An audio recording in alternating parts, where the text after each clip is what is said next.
Assalamualaikum warahmatullahi wabarakatuh. Perkenalkan, nama saya Niana Hidayati dengan NIM ke 1323060 dari kelas Manajemen Pemasaran kelas D. Di sini saya akan menjelaskan mengenai linear regression. Pertama-tama kita diminta untuk mencari koefisien of slope-nya terlebih dahulu. Kita masukkan rumusnya sama dengan, terus kita masukkan yang variabel y-nya, yang ini ya. Setelah itu kita kasih tanda pemisah, kita masukkan variabel x-nya, kita kasih tanda pemisah lagi, terus ini kita pilih yang true, kita kasih tanda pemisah, setelah itu kita baru pilih yang false.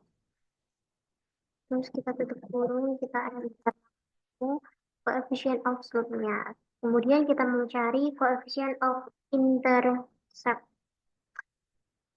Untuk mencari kita harus buat grafik terlebih dahulu. Kita blok ini, kita masuk ke insert, terus kita masuk ke bagian ini.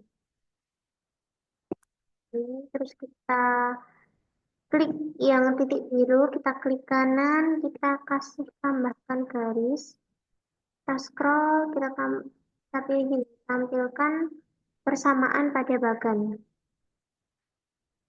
Nah, yang kita pakai ini yang belakang ini, 67,162. Kita masukkan di sini, 67,162.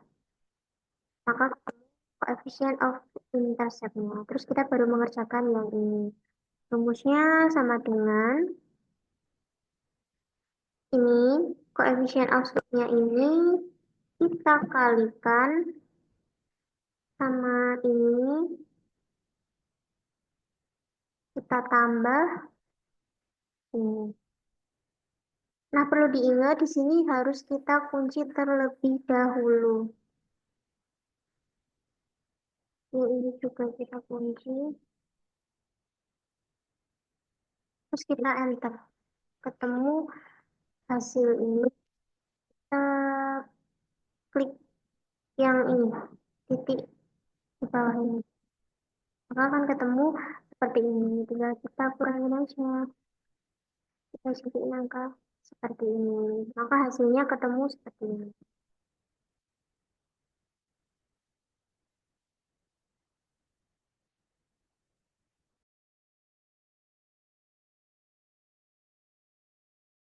Mengerjakan yang file kedua, linear regression hypothesis testing. Jadi di sini sudah tersajikan data iklan radio X1, digital marketing X2, iklan koran X3, dan keputusan pembelian Y. Langsung aja kita masuk ke data, kemudian kita masuk ke data analisis.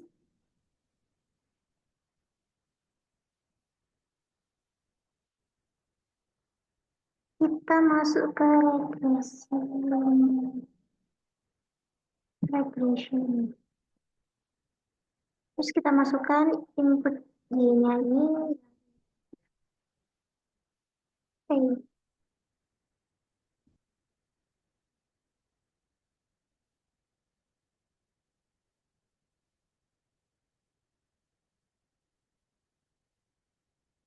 Untuk input range-nya ini semua ini variabel X1 sampai X3.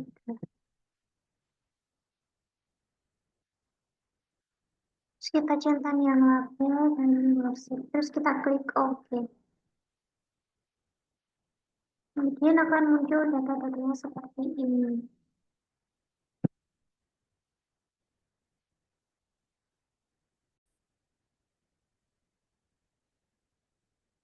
Kemudian ini untuk penjelasannya. Jadi di sini ada regresi statistik, ada ANOVA, dan ada ini. Yang pertama di sini R square-nya. Kita kasih tanda dulu ya, untuk memudahkan. Jadi nilai R square di sini adalah sebesar 0,5705 atau 57%. variabel Y yang dipengaruhi oleh variabel X1, X2, dan X3. Sisanya yang sebesar 0,43 atau 43% dipengaruhi oleh variabel lain di luar penelitian ini. Selanjutnya di ANOVA ada significance kita kasih tanda juga. Jadi nilainya tuh 0,04 yang artinya nilai ini tuh lebih kecil 0,05.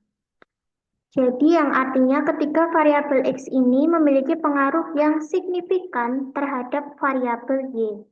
Selanjutnya di sini ada iklan radio koefisiennya, kita kasih tanda juga.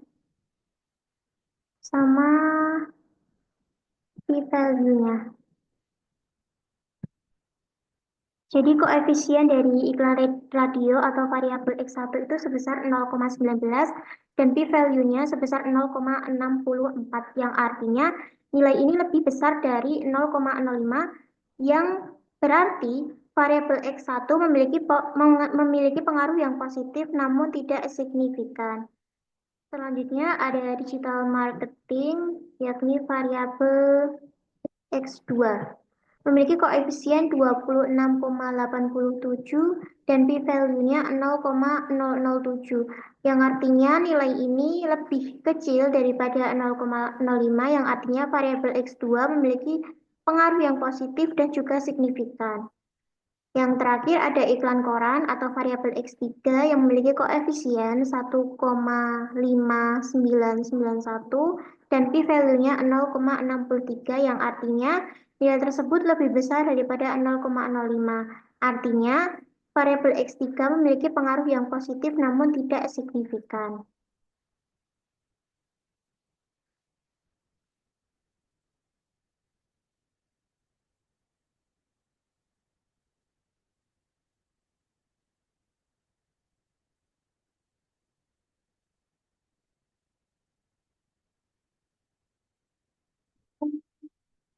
Terus kita masuk ke variabel view.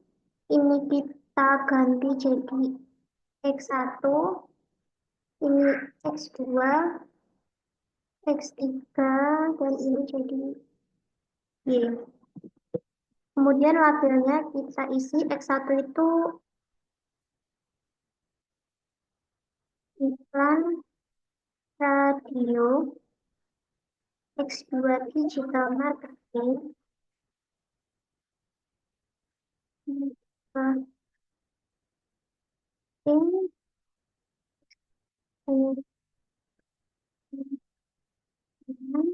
terus ini pengurusan pembelian. Setelah itu ini kita ganti scale.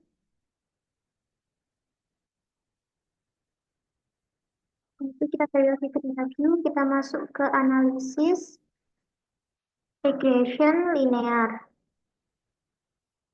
Kemudian keputusan pembiayanya kita masukkan ke dependent, terus iklan radionya ini kita masukkan independent, digital marketing independent, iklan korannya juga independent. Terus kita masuk ke statistik, ini kita centang yang ini, kita continue, kita masuk ke plot, basicnya kita pindahkan ke X, dan ini kita pindahkan ke Y.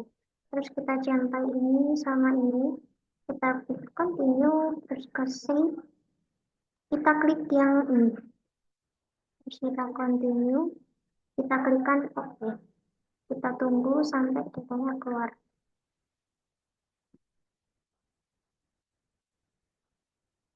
Dan masuk, kemudian kita balik lagi ke bagian ini. Terus kita masuk ke ini, analisis, kemudian ini,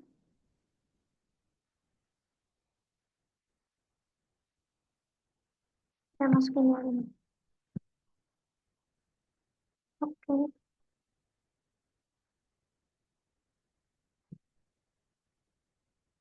Maka ini kemudian kita tekan. Next ke penjelasan. Dan Betul. Model-model summary, ANOVA, koefisien, dan masih kayak ada histogram.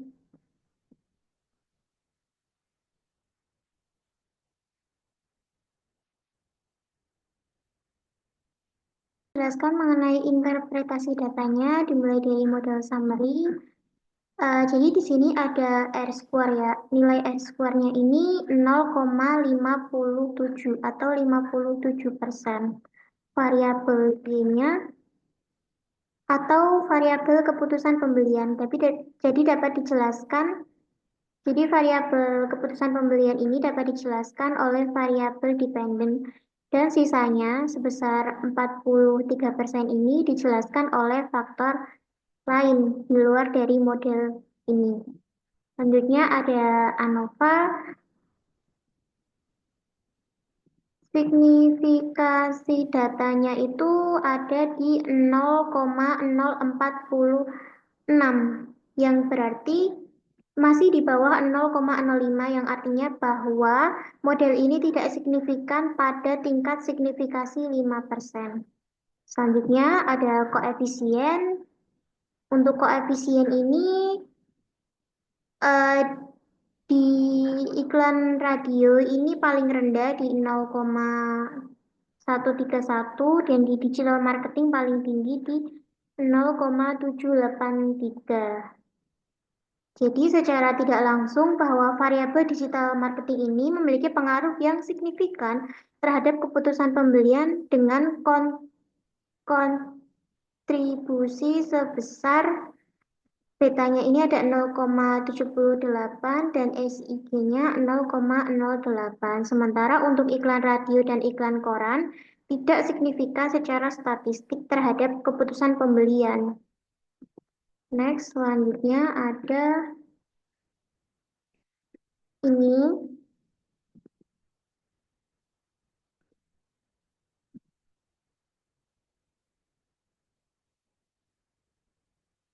Langsung masuk ke histogram. Jadi histogram ini menandakan gambar lonceng yang berarti distribusi pada variabel ini normal. Selanjutnya ada ini. Nah, titik-titik ini berada di dekat-dekat garis yang menandakan bahwa distribusi ini normal. Selanjutnya ada one sample Kolmogorov-Smirnov test. Jadi nilai p-value-nya lebih besar dari tingkat signifikasi yang umumnya yakni 0,5%, sehingga tidak memiliki cukup bukti untuk menolak hipotesis ini.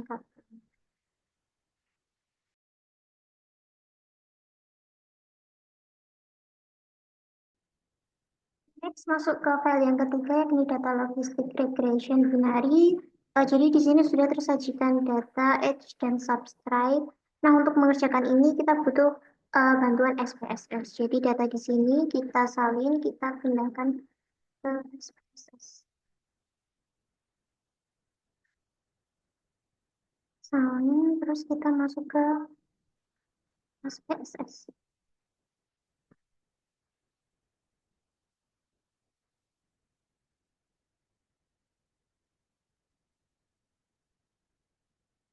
Kemudian kita masuk ke variable view. Ininya kita ganti age.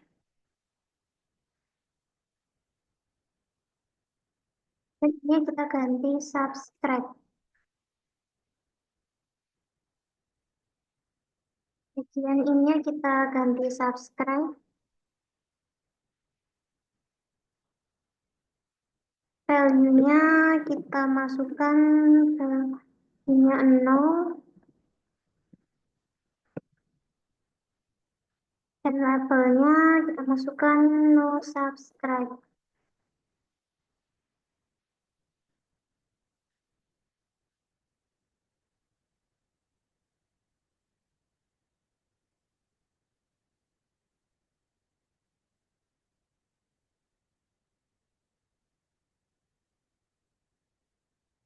Terus ini kita pindah scale dan ini non.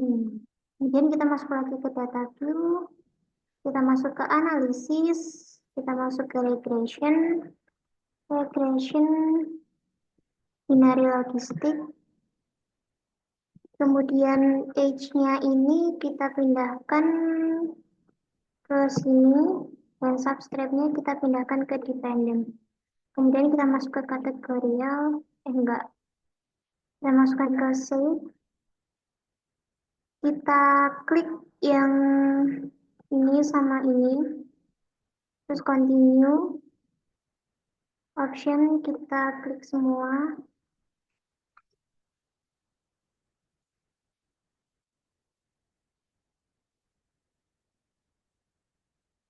Continue.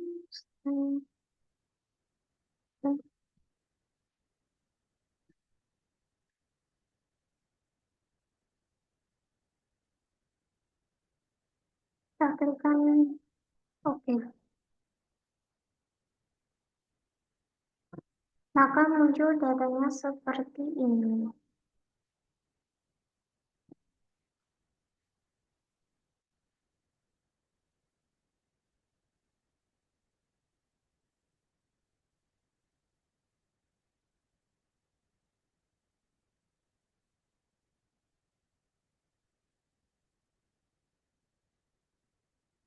Ini data yang kita peroleh dari regression linear.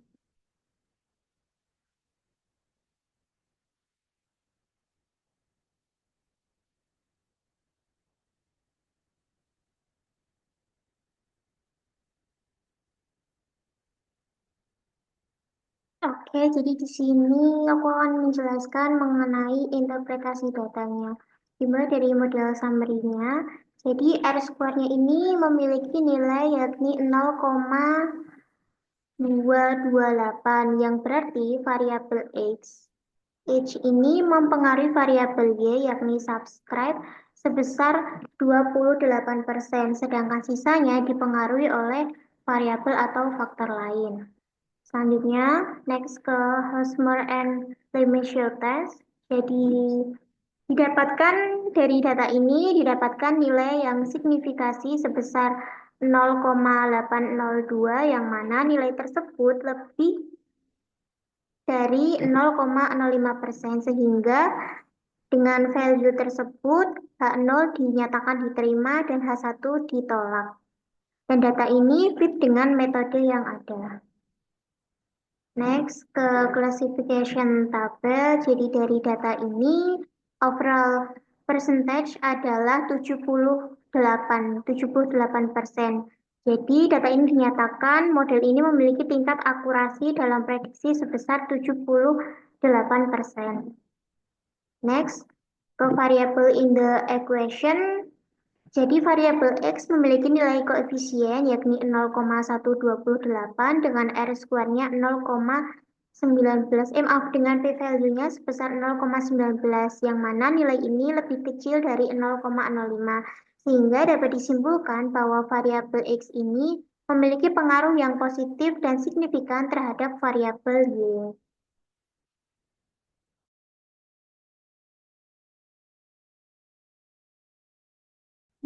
Kita masuk ke file yang keempat.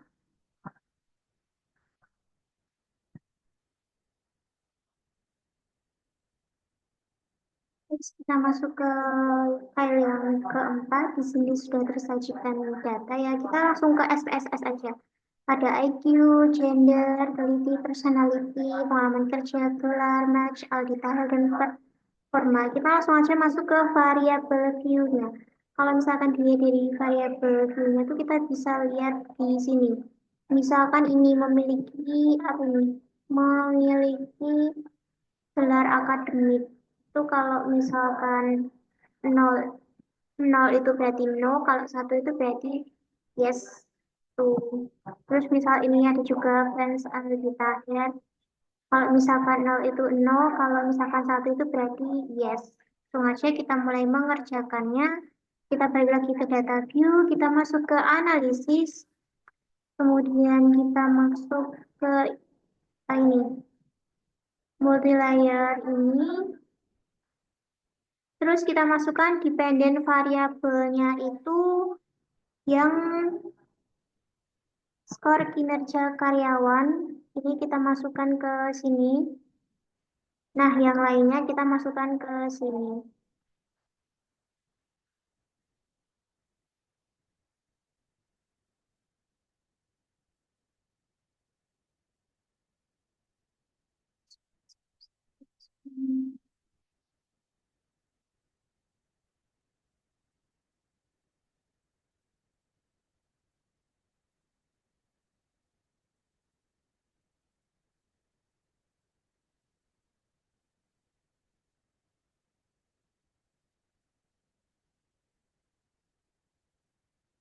Dan kita masuk ke ini, nggak ada, ini nggak ada. Kita langsung ke output. Kita centang yang ini, independent variable. Yang save ini, kita klik yang ini. Install nggak ada, optional nggak ada. Langsung kita klikkan OK. Kita tunggu dulu. Katanya sudah tersajikan. Di sini ada case processing summary, network info.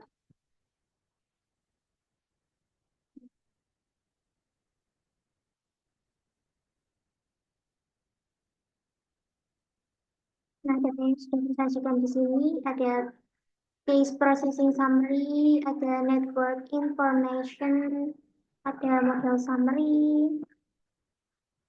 Terus ini ada classification. Terus ini kita lihat independent variable imported. Jadi yang paling tinggi nilainya tuh ada di IQ, terus ada di ketelitian, pengalaman kerja yang kedua, ada pengalaman kerja. Terus kita balik lagi ke yang,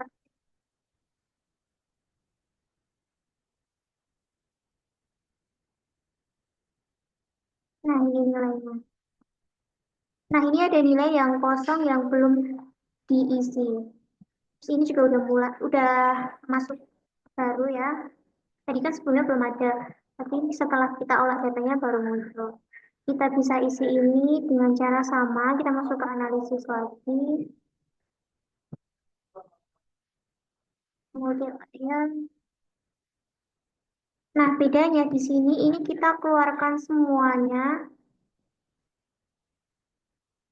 kecuali IQ sama pengalaman kerja. Gender keluarkan, keteliti keluarkan, personal. Pengalaman kerja nggak dikeluarin, keluarin, keluarin, ini keluar. Kita cek lagi di sini. Ya,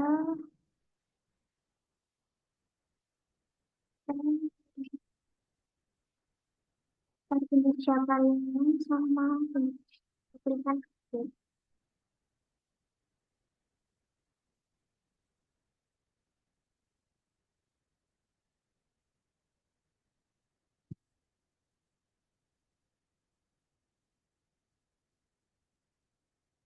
Datanya akan keluar lagi ya. Kita lihat lagi nih yang tadi.